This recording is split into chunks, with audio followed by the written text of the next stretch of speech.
สวัสดีครับขายนะครับใครสิพับทุกคนไปหล่อหมูปิ้ง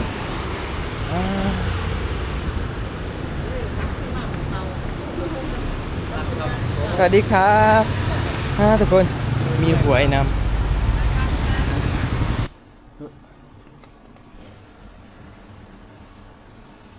หอนอะไรมึงแดดอะไรพี่น้องเลยสบายดีพี่น้องสบายดีตอนเช้าๆเด้อนะครับตอนนี้เป็นเวลาอยู่9 โมงเนาะ10 โมงยังเนาะก็คือคลิปนี้ก็จะออกไปหาซื้อแนวกินทางนอกมาไปเบิ่งว่าสิมียังไงเนาะตามงบน้อยของเราเลยทุกคนมาอยู่เมืองใหญ่ต้องไปหากินบอนที่งบน้อยๆนะจะให้ทุกคนเบิ่งบรรยากาศยามเช้าทางฝั่งของเบิ่งทุกคนแนมไปจะไปอยากเห็นหอตึกมันมีคนควันมั่วๆอยู่นะฝั่งนี้จะเป็นโรงเรียนเลยทุกคนเป็นโรงเรียนเด็กน้อยโอเคบรรยากาศคือแบบแดดแห้งลืมกินของดีทุกคนโบตาฟรีของเอื่อยผักของเอื่อยเอาไหเนาะสำหรับใครอยู่ทางฝั่งลาวหรือฝั่งไทยอยากได้คือที่ดีต่อสุขภาพเดี๋ยวเราจะกินเม็ดหนึ่งกินพอแบบประหยัดพอเอามาแค่ซองเดียวทุกคนยำมันบะกุ่ม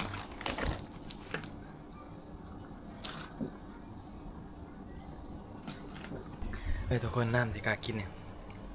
อยากบอกว่าอยู่ทางฝั่งไทยเนาะเวลาเขาไปใส่น้ำมันเขาจะมีน้ำให้ทุกหนึ่งนะทุกคนประมาณนี้เลยน้ำเขากระหินนะเป็นน้ำของยังว่าน้ำดื่มตาจริงใจว่าสันบ่แม่นสปอนเซอร์เลยป่ะทุกคนสวยเลยเดี๋ยวจะได้กลับขึ้นมาประทานจะได้ไปเฮ็ดงานต่อฝั่งนี้ก็จะเป็นอาหารเด้เป็นอาหารตามสั่งเนาะ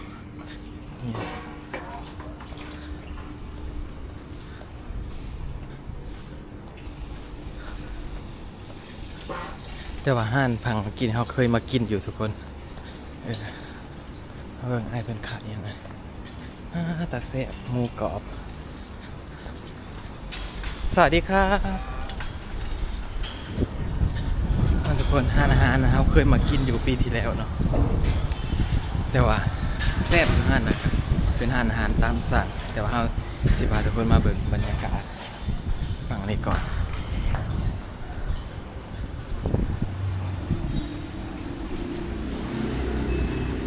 สำหรับใครที่เบิ่งคลิปกาปีที่แล้วนะทุกคนก็อาจจะจำได้เนาะก็เคยมา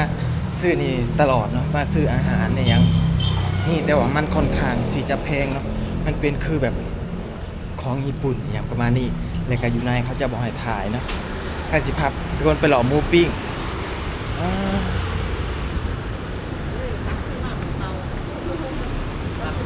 สวัสดีครับทุกคนมีหวยนำ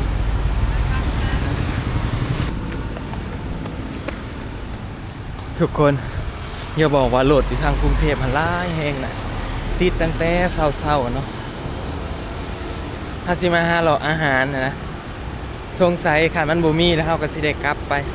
ใกล้อยากลองกินหมูปิ้งแต่ว่าอยู่ข้างในมีอยู่หมูปิ้งแต่ว่ามันสิออกแบบเย็นๆเขาจะต้องเอาไปเวฟก่อนเนาะทุกคนเขาจึงสามารถกินได้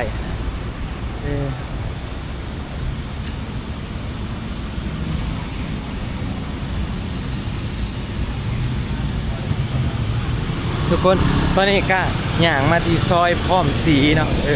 สื่อของซอยนี่เป็นซอยพร้อมสีคือว่าพาทุกคนมาเบิ่งบรรยากาศเนาะยามเช้าทางกรุงเทพนะตามซอยกับบ่ค่อยมีอาหารเนาะทุกคนมีแต่บ่อนที่เฮาอยู่อะไรบ่อนเฮาย่างลงมาตะพิดเนาะจะเป็นอาหารตามสั่งนะเป็นแบบพวกกะเพราหมูกรอบมีหยังนู่นนี่นั่นนะไข่ดอกไข่ดาวอย่างประมาณนี้แต่ว่าซอยนี่บ่มีทุกคนบรรยากาศคือแบบแดดทำโบแห้งไปได้ทุกคนแต่ว่ามันจะเป็นแบบอากาศอบอ้าวนะอยู่ทางกรุงเทพจะเป็นอากาศแบบนี้ประมาณช่วงบ่ายๆ3 โมง 2-3 โมงคนกับแบบจะตกแห้งๆนะเพราะว่าเท่าที่เขามาอยู่ 3-4 มื้อแล้วคนตกเรียนกันเลย2 มื้อ 3 มื้อเรียน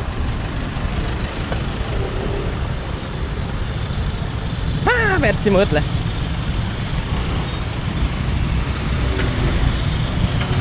นี่ทุกคนรถคันนี้เป็นตะเพงอันนางกรึก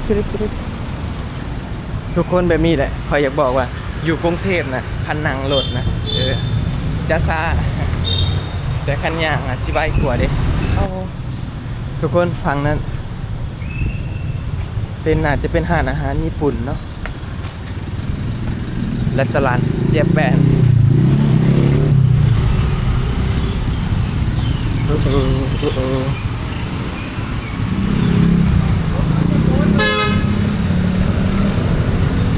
เป็นตะยานเลยทุกคนเสียงแกเป็นปากเป็นปาก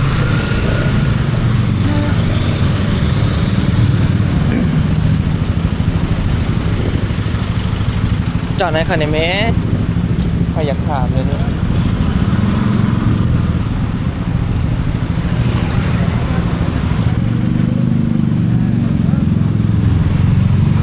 ไป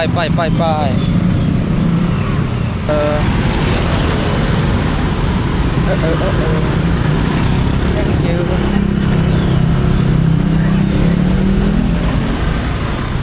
ทุกคนเฮาสิมาเซเว่นเนาะผู้มันคือบ่มีแนวกินวะแถวซอยกับหรือว่าเฮาต้องออกไปถนนใหญ่ทุกคนต้องไปอย่างใกล้ๆ BTS พร้อมพงษ์จึงจะมีอาหารเนาะแต่ว่าเป็นร้านอาหารถ้าเฮาไปกินร้านอาหารทุกคนเฮาบ่มีเงินแน่นอนเฮาจะเข้ามาเซเว่นแต่ว่าเซเว่นไทยก็คือเขาหามบ่ให้ถ่ายเนาะทุกคนเดี๋ยวเฮาจะปิดกล่องไว้ก่อนไปซื้อน้ำกินแล้วทุกคนเมื่อยเลยหาน้ำก่อนทุกคนสิกินน้ำหรือสิกินนมนะนี่ดูนี่ขอหลักถ่ายเขาจะสิให้เลย16 บาททุกคนชีวิตกีฬามันสดชื่นเลยโอเคทุกคนนี่เป็นตะเซียเป็นคือเค้กกล้วยหอมเดี๋ยวเราจะเอาอันนี้ทุกคนก็คือตอนนี้กลับไปซื้อจะเป็นคือเป็นแบบบ้านเฮาเอิ้นเค้กกล้วยหอมนะทุกคนประมาณนี้แล้วก็ซื้อชีวิตเนาะกินสิได้สดชื่นแล้วก็มีแห้งย่างต่อตอนนี้เฮาย่างมาทางซอยพร้อมสีแต่ว่าบัดนี้เฮาสิไปซอยแถวอยู่เนาะเฮาอยู่ซอยพร้อมมิตรเนาะผู้ไปทางนี้เด้อไปทางนั้นย่างไปย่างมากกะลุเองเด้ทุกคนเรื่องอาหารที่เรากิน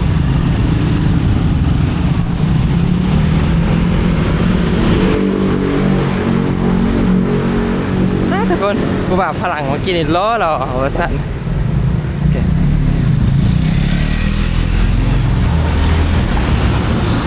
ทุกคนเรื่องนี้ตึกหนังงามเลยเขาจะปลูกต้นไม้ใส่แต่ว่าต้นไม้ก็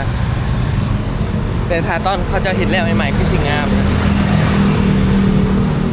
โอ้ซอยเขาอยู่พุทธคือแถวนี้เนาะทุกคนร้านอาหารญี่ปุ่นหลาย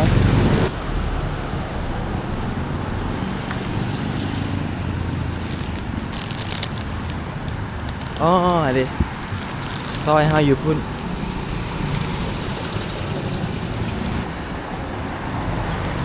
ไปเลยนะทุกคนสำหรับคลิปนี้ก็กับมียังหลายเนาะก็แค่ตอนนี้เราอยากมาหาหมูปิ้งเนาะทุกคนแต่ว่าอยู่บ่อนซูเปอร์มาร์เก็ตที่อยู่ใกล้ๆเฮามีหมูปิ้งแต่ว่าอีหยังมันนะเขาต้องเอาไปเวฟอีกนะครับเขาก็เลยว่าบ่ซื้อเขาก็เลยว่าออกมาย่างเลาะเบิ่งก่อนแต่ว่าถ้าเขาออกไปถนนใหญ่เนาะจะมีห้านแบบขายของกินแบบหลายนะทุกคนกินนี่กับบนมียังเนาะพาทุกคนมาย่างเลาะลินยำเช้าๆอ๋อเกินแล้วโอเคบ๊ายบายทุกคนพอกันใหม่คลิปหน้ามาฮอดกรุงเทพก็ตื่นเต้นซ้ำย่างมั่วย่างสั่วลงทางเนาะทุกคนแต่ละโฮเทลเนาะเขาจะมีแบบอันนั้นออกมาอย่างลัดหลุดนะเวลาหลุดก็สบายแบบนี้บ๊ายบาย